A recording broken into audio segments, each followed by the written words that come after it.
Hello friends, welcome to our pathology series. आज हम पढ़ेंगे पैथोलॉजी की यूनिट 1 इंट्रोडक्शन ऑफ पैथोलॉजी का एक इम्पोर्टेंट टॉपिक थ्रोम्बोसिस, जो कि आपके बीएससी नर्सिंग थर्ड सेमेस्टर और फोर्थ सेमेस्टर के हिसाब से एक इम्पोर्टेंट टॉपिक है।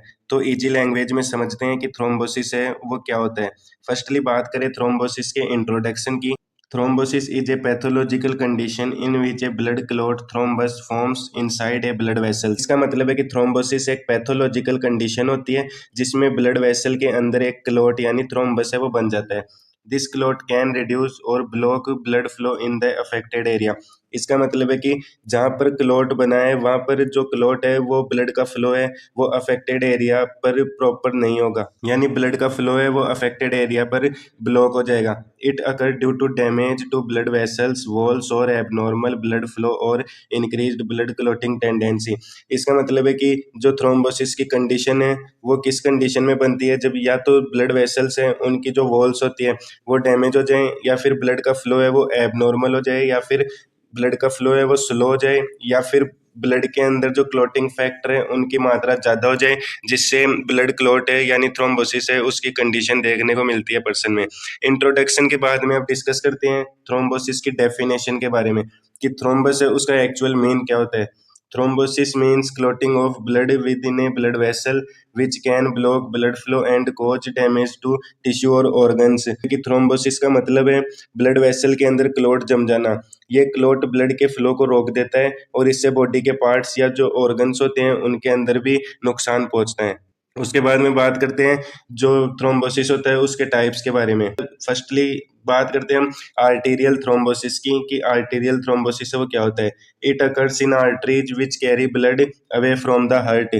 ये आर्टरीज में होता है जो हार्ट से ब्लड को बॉडी के पार्ट्स तक ले जाती है। It is usually occur due to atherosclerosis fat deposition in arteries. इसका मतलब है कि जो आर्टेरियल थ्रोम्बोसिस है इसका मेन रीजन होता है एथेरोस्क्लेरोसिस, यानी जो फैट और कोलेस्ट्रॉल है वो आर्टरी के अंदर जमा हो जाए, जिससे जो ब्लड का फ्लो है वो भी रुक जाए। आर्टेरियल थ्रोम्बोसिस यूजुअली अगर इन कोरोनरी आर्टरी सेरेब्रल आर्टरीज। जो आर्टेरियल थ्रोम्बोसिस है वो मोस्टली देखने को मिलता है कोरोनरी आर्टरी यानी जो हार्ट को ब्लड सप्लाई करती है उनमें, और सेरेब्रल आर्टरी जो ब्रेन को ब्लड सप्लाई करती है उसमें। Arterial thrombosis examples are myocardial infraction and stroke. अगर किसी आर्टरी के अंदर क्लॉट या थ्रोम्बस की कंडीशन देखने को मिल जाती है तो उस कंडीशन में पर्सन है उसको मोस्टली या तो मायोकार्डियल इन्फ्राक्शन देखने को मिलता है या उसके अंदर स्ट्रोक है उसकी कंडीशन देखने को मिलती है। आर्टेरियल थ्रोम्बोसिस के बाद में सेकंड बात करते हैं हम venous thrombosis. Occurs in veins which carry blood toward the heart. ये वेन्स के अंदर होता है थ्रोम्बोसिस, जिसमें जो वेन्स होती है इनका काम क्या होता है, वेन्स हमेशा जो ब्लड होता है उसको बॉडी से हार्ट के अंदर लेके आती है। It is usually caused by slow blood flow, injury to vessels wall और इंक्रीज क्लॉटिंग टेंडेंसी। तो इसका मतलब है कि वेनस थ्रोम्बोसिस है वो उस कंडीशन में होता है जब या तो ब्लड का फ्लो है वो कम हो, या फिर ब्लड की जो वेसल्स हैं उनके वाल हैं वो कमजोर हो जाएं, या फिर जो क्लॉटिंग फैक्टर हैं वो ब्लड के अंदर बढ़ जाएं। It is most commonly cause in deep veins of leg. Most commonly जो वीनस थ्रोम्बोसिस है वो बड़ी वेन्स जैसे लेग्स की होती है उनके अंदर देखने को मिलता है। Vein thrombosis examples are DVT, pulmonary embolism. जो वेन थ्रोम्बोसिस होते हैं उसके कुछ एग्जाम्पल्स हैं, जिसमें फर्स्ट आता है डीवीटी। डीवीटी का मतलब होता है डीप वेन थ्रोम्बोसिस, यानी जो लेग्स की बड़ी बड़ी वेन्स होती हैं उनके अंदर थ्रोम्बस है उसका फॉर्मेशन हो जाना। और सेकंड आता है पल्मोनरी एम्बोलिज्म, यानी जो पल्मोनरी वेन होती है जो लंग्स को ब्लड सप्लाई करती है, तो उसके अंदर क्लॉट बन जाए या थ्रोम्बस का फॉर्मेशन हो जाए, जिसे हम पल्मोनरी एम्बोलिज्म के नाम से जानते हैं। वीनस थ्रोम्बोसिस के बाद में आता है third type cardiac thrombosis. It forms inside the heart chambers. तो जो कार्डियक थ्रोम्बोसिस होता है ये हार्ट के अंदर जो चैम्बर्स होते हैं उनके अंदर बनता है। It is caused due to damage to heart lining endocardium और एबनॉर्मल हार्ट रिदम। तो इसका मतलब है कि जो कार्डियक थ्रोम्बोसिस है इसका रीजन होता है हार्ट लाइनिंग जो एंडोकार्डियम है या तो उसमें डैमेज हो जाए, या फिर जो हार्ट का रिदम है वो भी एबनॉर्मल हो जाए। Cardiac thrombosis examples are thrombus in left atrium and thrombus in heart walls. Cardiac thrombosis है उसके कुछ एग्जांपल्स हैं, जैसे फर्स्ट एग्जांपल आता है थ्रोम्बस इन लेफ्ट एट्रियम, यानी जो लेफ्ट एट्रियम होता है उसके अंदर थ्रोम्बस बन जाए या क्लॉट बन जाए तो उसे हम कार्डियक थ्रोम्बोसिस के अंदर इंक्लूड करते हैं। और सेकंड है थ्रोम्बस इन हार्ट वॉल्व्स, इसका मतलब है कि जो हार्ट के वाल होते हैं जैसे बाइकस्पिड वाल हो गया, ट्राइकस्पिड वाल हो गया, तो इनके अंदर क्लॉट है उसका फॉर्मेशन हो जाए। कार्डियक थ्रोम्बोसिस के बाद में फोर्थ टाइप आता है microvascular thrombosis. It occurs in small blood vessels like capillaries, arterioles, venules. इसका मतलब है कि जो माइक्रोवेस्कुलर थ्रोम्बोसिस है ये स्मॉल ब्लड वेसल्स जैसे कैपिलरी, आर्टरियोल्स और वेन्यूल्स के अंदर होता है। It is caused by severe infections, sepsis और डिसेमिनेटेड इंट्रावेस्कुलर कोएगुलेशन, डीआईसी। इसका मतलब है कि जो माइक्रोवेस्कुलर थ्रोम्बोसिस होता है ये किस कंडीशन में होता है, इसका रीजन है या तो पर्सन उसके अंदर सीवियर इन्फेक्शन हो जाए या सेप्सिस की कंडीशन देखने को मिले या फिर डीआईसी की कंडीशन देखने को मिले। उस कंडीशन में पर्सन के अंदर माइक्रोवेस्कुलर थ्रोम्बोसिस है वो देखने को मिलता है। It blocks blood supply to tissue, necrosis, tissue death.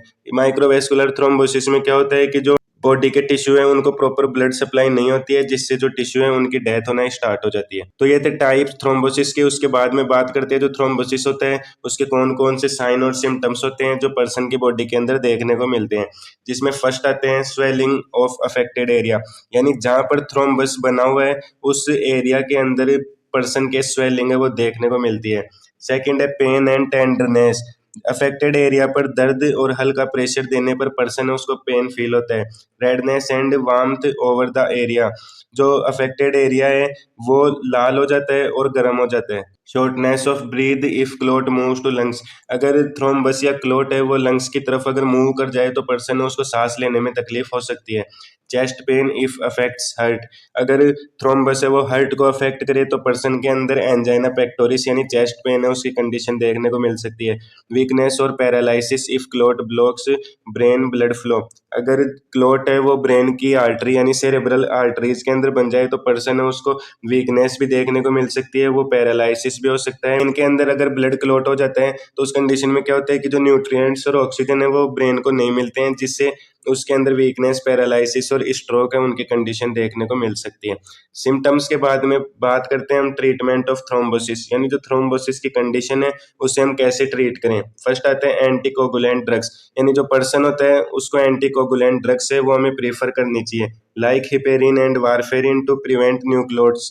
तो जो एंटीकोगुलेंट ड्रग्स होती है जैसे वारफेरिन, हिपेरिन, वो क्या करती है जो पर्सन होता है उसके अंदर नए क्लोट्स नहीं बनाने देती। Thrombolytic drugs help to dissolve existing clots, person है उसको थ्रोम्बोलाइटिक ड्रग्स भी दे सकते हैं, क्योंकि थ्रोम्बोलाइटिक्स ड्रग क्या होती है, अगर पर्सन के अंदर पहले से क्लॉट बना हुआ है तो ये उसको डिजोल्व कर देगी यानी उसे तोड़ देगी। थर्ड आता है surgery in severe cases to remove the clot, thrombectomy, अगर क्लॉट है वो कहीं सीरियस ऑर्गन के अंदर हो जाए तो उस कंडीशन में क्या करते हैं पर्सन उसकी सर्जरी करके उस क्लॉट को रिमूव करते हैं, जिसे हम थ्रोम्बेक्टोमी भी बोलते हैं। Fourth, compression stockings use in veins thrombosis to improve blood flow, compression stocking ये स्पेशली वीनस थ्रोम्बोसिस में यूज होती है ताकि जो ब्लड का फ्लो है वो बेटर हो सके और जो इन्फ्लेमेशन है वो भी प्रॉपर सही हो सके। ट्रीटमेंट के बाद में बात करते हैं हम प्रिवेंशन की, कि जो थ्रोम्बोसिस होता है उसे हम कैसे प्रिवेंट कर सकते हैं। फर्स्ट है रेगुलर एक्सरसाइज, पर्सन है उसको रेगुलर एक्सरसाइज करनी चाहिए जिससे थ्रोम्बस है उसकी कंडीशन देखने को नहीं मिले। सेकंड है avoid long periods of immobility, person है उसे घूमना फिरना चाहिए, उसे इमोबिलाइज नहीं रहना है। Drink plenty of water, person है उसको प्रचुर मात्रा के अंदर पानी पीना चाहिए। Avoid smoking and alcohol, person है उसको स्मोकिंग नहीं करनी चाहिए और एल्कोहल है उसको भी अवॉइड करना चाहिए।